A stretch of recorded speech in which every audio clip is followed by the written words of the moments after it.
की बड़ी खबर आपको बता दें, कतर ने मौत की सजा पाए सभी 8 भारतीयों को रिहा कर दिया है। Qatar sentenced them to death.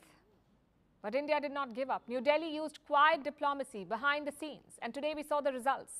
7 of the 8 sailors are back in India. पूरे देश का सीना आज गर्व से चौड़ा हो गया जब कतर में फंसे भारतीय नौसेना के 8 पूर्व अधिकारियों को कतर की जेल से रिहा कर दिया गया। इनमें से 7 पूर्व नौसैनिक भारत पहुंच भी चुके हैं। हैरानी की बात देखिए कि इजराइल के लिए जासूसी के झूठे आरोपों में इन सभी भारतीयों को मौत की सजा सुनाई गई थी, लेकिन अचानक इन सभी को रिहा कर दिया गया है कि प्राइम मिनिस्टर मोदी का जो मैजिक है, जो जादू है, वो चल गया है। और आज सुबह जब इंडियंस उठे तो उनको ये बताया गया कि जो 8 नेवल वेटरन्स थे इंडियन नेवी के, उनको कतर की अथॉरिटीज ने रिलीज कर दिया। ये बहुत बड़ी इंडिया की जीत है और मतलब है कि उन्होंने पैगाम दिया है हमें कि आपने आफिया सिद्दीकी के साथ क्या किया हुआ है। तो देखें, मोदी वैसे बढ़ के नहीं मारता। ये सारा श्रेय यदि किसी को जाता है तो वो श्री प्रधानमंत्री श्री नरेंद्र मोदी जी को जाता है। इसमें एक बिकॉज देखिए, ये राजा के द्वारा किया गया एक्ट है। ये जो कतर है ये कोई डेमोक्रेसी नहीं है कि वो किसी फॉरेन मिनिस्टर के कहने पे सुन लेंगे। This is king to king talking. ये बात हम बहुत पहले से कह रहे थे, ऐसा हो नहीं सकता कि भारतीयों को वहां पे वो टांग दें। पाकिस्तानी थोड़ना है यार, इंडियन है ये। पाकिस्तानियों की तो गर्दनें कटती हैं सऊदी अरेबिया में, ड्रग स्मगलिंग करते हैं। कैसे देखते हैं दूसरे मुल्क में जाके, मुसलमान मुल्क में जाके मंदिर का इफ्तिताह करना, एंड देन सेकंड जो है वो ये बंदे जो छुड़वा लेना है। How do you see these developments particularly for prime minister Modi's politics?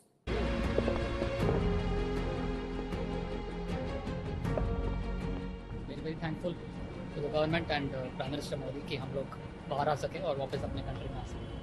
We're extremely grateful to the Honorable Prime Minister, Sri Narendra Modi ji. It certainly wouldn't have been possible without his personal intervention. काफ़ी बहुत खुशी हो रही है कि वापस India पहुंच गए हम सेफ एंड साउंड। और definitely honourable prime minister Shri Modi को धन्यवाद करना चाहेंगे कि उनके पर्सनल इंटरवेंशन से ये पॉसिबल हुआ। Without the intervention of Prime Minister Modi, it wouldn't be. आज हम आपके सामने खड़े नहीं हो रहे होते। During the visit, Prime Minister will hold bilateral meetings with the Amir of Qatar, His Highness Amir Sheikh Tamim bin Hamad Al Thani, and other high dignitaries in Qatar. और इन सर्कमस्टांसेस के अंदर अगर आप मुझे ये कहें कि ये भारत को चैलेंज कर लेंगे या दूसरे ममालिक, कतर की क्या मजाल है कि चैलेंज भारत को करे। मैं उसकी मिसाल। नमस्ते दोस्तों, स्वागत है आपका मेरे यूट्यूब चैनल ऐसे सेक्शन पर। दोस्तों, जैसे कि आपने क्लिप में देखा, ये वो एक्स नेवी ऑफिसर हैं जिनको कतर ने फांसी की सज़ा सुनाई थी और इनको अब रिहा कर दिया गया है। इनमें से 7 एक्स नेवी ऑफिसर जो कि भारत पहुँच चुके हैं और एक नेवी ऑफिसर जिनका डॉक्यूमेंट का थोड़ा काम चल रहा है, वो भी 1-2 दिन के अंदर पहुंच जाएंगे भारत।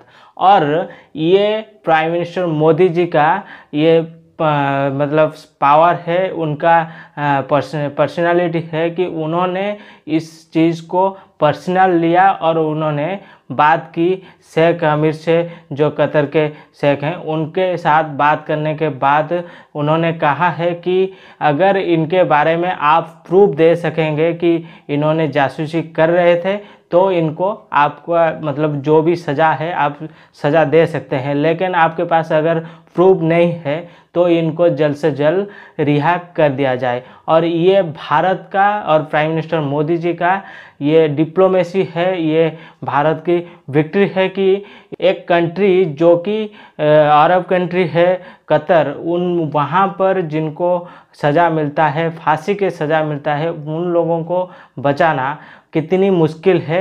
ऐसा कभी कतर में नहीं होता है। ऐसे बहुत सारे देश के जवान हैं जो कि इसी जासूसी के केस में पकड़े गए हैं और वहाँ पर सज़ा मतलब पूरी ज़िंदगी भर सज़ा भोग रहे हैं या उनको फांसी दी जाती है। लेकिन ये पहली बार भारत के डिप्लोमेसी है करके दिखाया है, भारत के नेवी ऑफिसर को छुड़ाया है। और ये दिखाता है कि प्राइम मिनिस्टर मोदी जी के जो बोला जाता है ना कि मोदी है तो मुमकिन है, ये बात दरअसल बिल्कुल सही है। और ये दिखने को मिल रहा है। और इसको देखते हुए पाकिस्तान मीडिया बिल्कुल सदमे में है कि पाकिस्तान को मिर्ची लगा है। जो पाकिस्तान भारत के कहीं पर भी मतलब बुरी न्यूज़ सुनने के बाद पाकिस्तान को जैसे जीत हासिल हो गए हो वैसे खुशियां मना रहे थे, उनको किस तरह का झटका लगा है चलिए देखते हैं उसके बाद। Prime minister Modi one a huge diplomatic success. ये बहुत बड़ी डिप्लोमेटिक कामयाबी है कि आप अपने 8 जो बंदे जिनके ऊपर जासूसी का इल्ज़ाम है और उनकी अदालत ने उनको सजाए मौत दी है, ठीक है जी। और मुझे ऐसे लग रहा है इसको अगर अनफोल्ड किया जाए, द कतरीज न्यू कि ये लोग जो हैं they were there for some reason that was not good reason. उन्होंने उनको फाइनल डेथ सेंटेंस सुना दी एंड डेथ सेंटेंस सुना के उन्होंने इंडिया के ऊपर एक एहसान भी कर दिया, ठीक है। सो इट्स वेरी क्लियर, ठीक है। But remember for the government, for the prime minister, अपने लोगों को बचाना जो है ना, that is the most important thing. और जो इज्जतदार लोग होते हैं, जो इज्जतदार मुल्क होते हैं, जो वो इसी तरह करते हैं। चाहे अब देखें, हो सकता है इंडिया वाले उनके साथ क्या कार्रवाई करें, उनसे इन्वेस्टिगेशन करेंगे अपने मुल्क में ला के, मगर उन्होंने पूरी दुनिया को ये तासर दिया है कि अपने बंदों को ऐसे नहीं छोड़ते। यहाँ तो हकदार को भी छोड़ देते हैं, मुजरम को भी छोड़ देते हैं, किसी को भी पकड़ते नहीं है। तो ये बहुत बड़ी इंडिया की जीत है। और मतलब है कि उन्होंने पैगाम दिया है हमें कि आपने आफिया सिद्दीकी के साथ क्या किया हुआ है।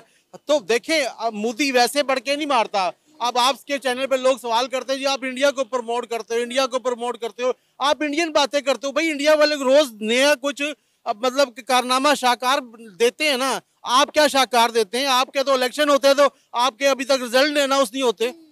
आप क्या करेंगे? आपको हम देखें, हम पाकिस्तान में पाकिस्तानी हैं, हम पाकिस्तान का क्या चीज अहम अच्छा करें, हम पाकिस्तानियों के लिए क्या बोलें। आपने बात की डॉक्टर आफिया सिद्दीकी की, तो अली अकबर साहब इतने साल हो गए हैं, हमें नहीं पता डॉक्टर आफिया सिद्दीकी जिंदा हैं या मर गई। यहाँ तक कि उनसे किसी से मुलाकात भी करने की इजाजत नहीं है। इसके अलावा अगर हम अभिनंदन का वाकया देखें तो अभिनंदन को जिस तरह इंडिया पाकिस्तान से ले गया, मैं कहती हूँ हमने अभिनंदन को पाकिस्तान को नहीं दिया, बल्कि इंडिया को हमें मजबूरन अभिनंदन देना पड़ा। तो अब आप देख सकते हैं कि इंडिया, आपने सही बात की कि अपने बंदों को कभी भी तन्हे तनहा कहीं पे भी नहीं छोड़ता, चाहे वो यूक्रेन के अंदर फंसे हो या फिर कहीं और मसला हो उनके साथ। देखिए ना जी, कौमें वही तरक्की करती हैं जो अपने शहरियों को तहफ़्फ़ुज़ दें, अपने मुल्क में भी दें और पूरी दुनिया में दें। अपने मुल्क में चलो इंसान घर में भूखा भी सो जाता है, मगर दूसरे मुल्कों में ज्यादा देनी चाहिए। हमारे पाकिस्तानी सफारत खानों में लोग रुल रहे हैं, बाहर के मुल्कों में कोई उनकी सुनवाई नहीं होती है, ठीक है। ना पाकिस्तान में पाकिस्तानियों का कोई हाल अच्छा है, ना पाकिस्तान से बाहर पाकिस्तानियों का कोई हाल अच्छा है। उन्होंने पता नहीं क्या करा, पीछे कौन सी स्टोरी उसको सुनाई और अचानक ये बात हम बहुत पहले से कह रहे थे, ऐसा हो नहीं सकता कि भारतीयों को वहां पे वो टांग दें। पाकिस्तानी थोड़ना है यार, इंडियन है ये। पाकिस्तानियों की तो गर्दनें कटती हैं सऊदी अरेबिया में, ड्रग स्मगलिंग करते हैं, राइट। यहां पे इनके ऊपर क्या इल्जाम था?